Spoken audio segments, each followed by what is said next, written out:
ಸಂಪ್ರದಾಯದಲ್ಲಿ ಪಿತೃಯಜ್ಞವೆಂಬುದು ಅತ್ಯಂತ ಮಹತ್ವದ ಧಾರ್ಮಿಕ ಕಾರ್ಯವೆಂದು ಪರಿಗಣಿಸಲ್ಪಟ್ಟಿದೆ. ಶ್ರಾದ್ದ ಕರ್ಮವು ಕೇವಲ ಒಂದು ಆಚರಣೆಯಲ್ಲ, ಅದು ಪೂರ್ವಜರ ಮೇಲಿನ ಕೃತಜ್ಞತೆಯ ಸಂಕೇತವಾಗಿದೆ. ಶಾಸ್ತ್ರಗಳಲ್ಲಿ ದೇವಕಾರಾತ್ ಪಿತೃಕಾರಂ ವಿಶಿಷ್ಯತೆ ಎಂದು ಉಲ್ಲೇಖಿಸಿದ್ದು, ಇದರ ಅರ್ಥ ದೇವತೆಗೆ ಮಾಡುವ ಯಜ್ಞಕ್ಕಿಂತಲೂ ಪಿತೃಗಳಿಗೆ ಮಾಡುವ ಶ್ರಾದ್ದ ಮಹತ್ವವುಳ್ಳದ್ದು ಎಂಬುದು. ಹೀಗಾಗಿ ಯಾರೇ ಆಗಿರಲಿ, ಧನಿಕರಾದರೂ ಬಡವರಾದರೂ ತಮ್ಮ ಶಕ್ತಿಗೆ ತಕ್ಕಂತೆ ಶ್ರಾದ್ದವನ್ನು ಆಚರಿಸಬೇಕು. ಶ್ರಾದ್ದವನ್ನು ಬಿಟ್ಟು ಬಿಡುವುದು ಪಿತೃಗಳಿಗೆ ಅಸಮಾಧಾನವನ್ನುಂಟು ಮಾಡುತ್ತದೆ ಮತ್ತು ಪಿತೃದೋಷಕ್ಕೆ ಕಾರಣವಾಗುತ್ತದೆ ಎಂಬ ನಂಬಿಕೆ ಶಾಸ್ತ್ರಗಳಲ್ಲಿ ಇದೆ. ಆದರೆ ಸಹಜವಾಗಿಯೇ ಒಂದು ಪ್ರಶ್ನೆ ಉದಯಿಸುತ್ತದೆ: ಒಬ್ಬ ಮನುಷ್ಯನು ಬಡವನಾಗಿದ್ದರೆ, ನಿರ್ಗತಿಕನಾಗಿದ್ದರೆ ಶ್ರಾದ್ದವನ್ನು ಹೇಗೆ ಮಾಡಬೇಕು? ಈ ಪ್ರಶ್ನೆಗೆ ಉತ್ತರವನ್ನು ಶ್ರೀ ಪದ್ಮ ಮಹಾಪುರಾಣವು ಒಂದು ಬ್ರಾಹ್ಮಣನ ದೃಷ್ಟಾಂತದ ಮೂಲಕ ನೀಡುತ್ತದೆ. ಪೂರ್ವಕಾಲದಲ್ಲಿ ದೀನಕ ಎಂಬ ಬ್ರಾಹ್ಮಣನು ವಿರಾಟರಾಜನ ರಾಜ್ಯದಲ್ಲಿ ವಾಸಿಸುತ್ತಿದ್ದನು.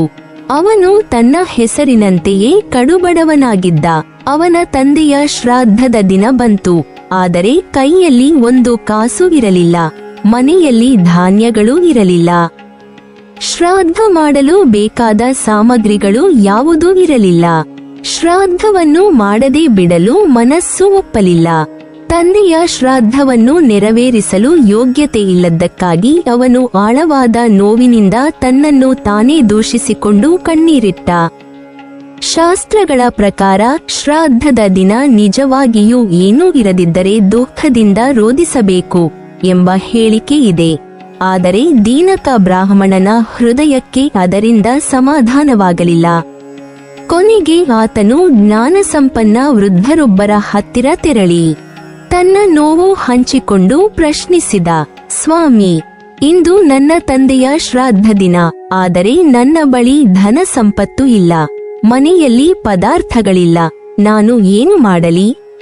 ಆ ವೃದ್ಧರು ವೇದ ಶಾಸ್ತ್ರಗಳಲ್ಲಿ ಪಾರಂಗತರಾಗಿದ್ದು ಅವನಿಗೆ ಧೈರ್ಯ ತುಂಬಿ ಹೇಳಿದರು: ಅಯ್ಯ ಬ್ರಾಹ್ಮಣ, ಇಂದು ಶ್ರಾದ್ದಕ್ಕೆ ಯೋಗ್ಯವಾದ ಕುತಪ ಕಾಲ ಬಂದಿದೆ.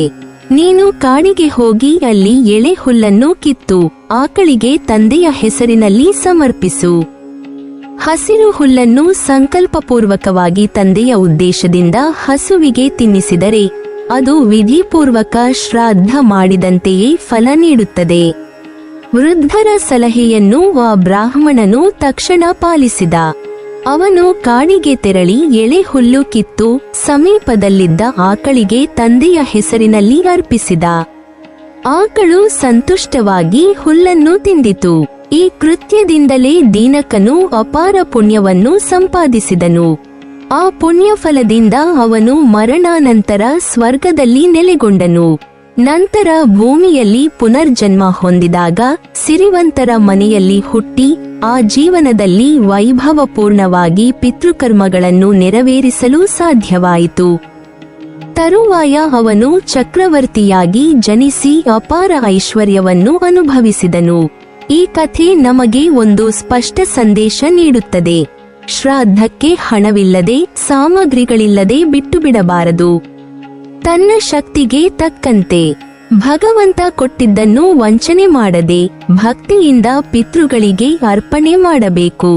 ಗಿಡದ ಎಲೆ, ಹಸಿರು ಹುಲ್ಲು, ನೀರಿನ ಹನಿ ಪಿತೃಗಳನ್ನು ಪ್ರೀತಿಗೊಳಿಸುತ್ತದೆ. ಪಿತೃಗಳು ಸಂತುಷ್ಟರಾದರೆ ಅವರು ತಮ್ಮ ಸಂತತಿಯವರಿಗೆ ಅಪಾರ ಆಶೀರ್ವಾದವನ್ನು ನೀಡುತ್ತಾರೆ. ಒಮ್ಮೆ ಮಾಂಡವ್ಯ ಎಂಬ ಬ್ರಾಹ್ಮಣನು ಅತಿ ಬಡವನಾಗಿದ್ದನು. ದಿನನಿತ್ಯದ ಜೀವನವನ್ನೇ ಕಷ್ಟಪಟ್ಟು ಸಾಗಿಸುತ್ತಿದ್ದ. ಒಂದು ವರ್ಷ ಅವನ ತಂದೆಯ ಶ್ರಾದ್ದದ ದಿನ ಬಂದಿತು. ಆ ದಿನ ಅವನು ಎಷ್ಟೇ ಪ್ರಯತ್ನಿಸಿದರೂ ಆಹಾರ, ಧಾನ್ಯ, ಹಣ್ಣು ಅಥವಾ ಹಾಲು ಯಾವುದನ್ನೂ ಕೂಡಿಸಿಕೊಳ್ಳಲಾಗಲಿಲ್ಲ. ಶ್ರಾದ್ದವನ್ನು ಹೇಗೆ ಮಾಡುವುದು ಎಂಬ ಚಿಂತೆಯಲ್ಲಿ ಕಳವಳಗೊಂಡನು. ಆತನು ಮನಸ್ಸಿನಲ್ಲಿ ವಿಷಾದಿಸಿ, ನನ್ನ ಪಿತೃಗಳು ಶ್ರಾದ್ದದ ದಿನ ಬಂದು ನಿರೀಕ್ಷಿಸುವರು, ಆದರೆ ನಾನು ಅವರಿಗೆ ಏನನ್ನೂ ಅರ್ಪಿಸಲಾರೆ, ಹೀಗಾಗಿ ಅವರು ಅಸಮಾಧಾನಗೊಳ್ಳುವರು ಎಂದು ಅಳಲು ತೋಡಿಕೊಂಡನು. ಕೊನೆಗೆ ಅವನು ನಿರ್ಧರಿಸಿದ, ನನ್ನ ಬಳಿ ಯಾವುದೂ ಇಲ್ಲದಿದ್ದರೂ ನನ್ನ ಹೃದಯದ ಭಕ್ತಿಯನ್ನಾದರೂ ಅರ್ಪಿಸುತ್ತೇನೆ. ಭಗವಂತ ಮತ್ತು ಪಿತೃಗಳು ಭಾವನೆಯನ್ನು ಮುಖ್ಯವೆಂದು ಪರಿಗಣಿಸುವರು. ಅವನು ಸಮೀಪದ ನದಿಗೆ ಹೋಗಿ ಸ್ವಚ್ಛವಾದ ನೀರನ್ನು ಪಾತ್ರೆಯಲ್ಲಿ ತುಂಬಿಕೊಂಡು ಕುಶದ ಎಲೆಗಳನ್ನು ಕಿತ್ತು ತಂದ.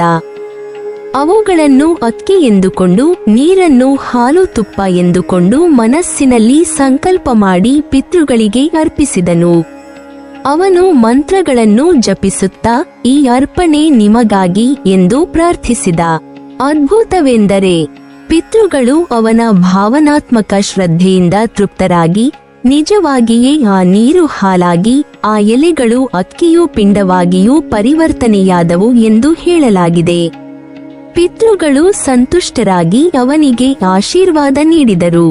ನೀನು ಬಡವನಾಗಿದ್ದರೂ ಶ್ರದ್ಧಾಭಕ್ತಿಯಿಂದ ಮಾಡಿದ ಈ ಶ್ರಾದ್ದ ನಮ್ಮಿಗೆ ತೃಪ್ತಿ ನೀಡಿದೆ. ನಿನ್ನ ಮುಂದಿನ ಜೀವನದಲ್ಲಿ ಧನ ಸಂಪತ್ತು, ಸಂತಾನ ಸೌಭಾಗ್ಯ ಹಾಗೂ ಶ್ರೇಷ್ಠ ಸ್ಥಾನ ದೊರೆಯುವುದು. ಪಿತೃಗಳ ಅನುಗ್ರಹದಿಂದ ಮಾಂಡವ್ಯನು ನಂತರ ಸಿರಿವಂತರ ಮನೆಯಲ್ಲಿ ಪುನರ್ಜನ್ಮ ಪಡೆದು ತನ್ನ ವೈಭವಕ್ಕೆ ತಕ್ಕಂತೆ ಭವ್ಯ ಶ್ರಾದ್ದಗಳನ್ನು ನೆರವೇರಿಸಿದನು. ಪುರಾಣಗಳಲ್ಲಿ ಉಲ್ಲೇಖವಾಗುವ ಕೌಶಿಕ ಎಂಬ ಬ್ರಾಹ್ಮಣನು ಬಹಳ ಬಡವನಾಗಿದ್ದನು. ಅವನ ಮನೆತನದಲ್ಲಿ ಅನ್ನವೇ ಸಿಗದಂತಹ ಸ್ಥಿತಿ ಇತ್ತು. 1 ವರ್ಷ ಅವನ ತಂದೆಯ ಶ್ರಾದ್ದದ ದಿನ ಬಂತು. ಏನು ಮಾಡುವುದು ಎಂಬ ಚಿಂತೆಯಲ್ಲಿ ಕೌಶಿಕನು ಅಳುತ್ತಾ ತಾನು ದೀನ ಸ್ಥಿತಿಯಲ್ಲಿ ಪಿತೃಗಳಿಗೆ ಏನನ್ನೂ ಅರ್ಪಿಸಲಾರೆ ಎಂದು ದುಃಖಪಟ್ಟನು. ಆದರೆ ಆತನು ಕೈಯಲ್ಲಿ ಇದ್ದ ಒಂದೇ ಒಬ್ಬಟೆ ಒಣ ಹತ್ತಿಯನ್ನು, ಅಂಜೂರ ಹಣ್ಣು ತಂದೆಯ ಹೆಸರಿನಲ್ಲಿ ಸಂಕಲ್ಪ ಮಾಡಿ ಅರ್ಪಿಸಿದನು. ನನ್ನಲ್ಲಿ ಇದೊಂದೇ ಇದೆ, ಆದರೆ ಇದು ನನ್ನ ತಂದೆಯ ಶ್ರಾದ್ದಕ್ಕಾಗಿ ಸಮರ್ಪಣೆ ಎಂದು ಹೃದಯದಿಂದ ಪ್ರಾರ್ಥಿಸಿದ.